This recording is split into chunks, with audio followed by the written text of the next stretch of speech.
Soups இன்னைக்கு Feb 17 இன்னைக்கு நம்ம அண்ணன் சிவகார்த்திகேயனோட பிறந்த நாள். ஸோ இன்னைக்கு அவர் பர்த்டேவை முன்னிட்டு நம்ம SK23 படத்தோட டைட்டில் கிளிம்ஸை ரிலீஸ் பண்ணியிருக்காங்க. இந்த படத்துக்கு என்ன பேர் வச்சுருக்காங்க அப்படின்னு பார்த்தீங்கன்னா மதுராசி அப்படின்னு வச்சுருக்காங்க.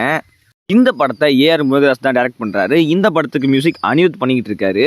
ஸோ இது எல்லாமே தெரிஞ்ச விஷயம் தான். பட் இன்னைக்கு இந்த படத்துக்கு மதுராசின்னு பேர் வச்சுருக்காங்க. இந்த டைட்டில் கேட்குறதுக்கு கொஞ்சம் ஓகேஷாக தான் இருக்குது. செம்ம டைட்டில் அப்படின்னு சொல்லிட முடியாது. அண்ட் தென் இந்த கிளிம்ஸ் டீசரில் பெருசாக எந்த கதையும் ரிவீல் ஆகலை. ஆனால் பார்க்குறதுக்கு படம் ஏதோ ஒன் டேல நடக்கிற மாதிரியான ஒரு ஃபீல் கொடுக்குது. அண்ட் லுக் வைஸ் எஸ்கேக்கு ஒரு பீஸ்ட் மாதிரியான லுக் கொடுத்துருக்காங்க. நல்லா இருக்குது, ரொம்ப ரஃபாகவே இருக்குது. அது பார்க்குறதுக்கு ஃப்ரெஷ்ஷாகவும் இருக்குதுன்னு சொல்லலாம்.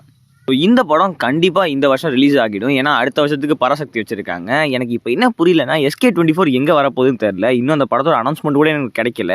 மேபி இன்னைக்கு சாயங்காலம் கிடைக்க வாய்ப்பு இருக்குன்னு நினைக்கிறேன். ஸோ பொறுத்திருந்து பார்ப்போம் அதுக்கு என்ன ஆகுது அப்படின்ட்டு. அது அவ்வளவுதான், டைம் முடிஞ்சது, வா. போகிற போக்க பார்த்தா துப்பாக்கி நல்லா தான் வேலை செய்யுது போல். உண்மையாகவே நிறைய படங்கள் நல்ல லைனப்ஸ்லாம் வந்துட்டு இருக்கு. ஓகே சூப்ஸ், நீங்கள் சிவகார்த்திகேயன் ஃபேனாக இருந்தீங்கன்னா நம்மளோட சேனலுக்கு சப்ஸ்கிரைப் பண்ணிவிட்டு கமெண்ட் செக்ஷனில் ஒரு ஹார்ட்டை போட்டு போயிடுங்க.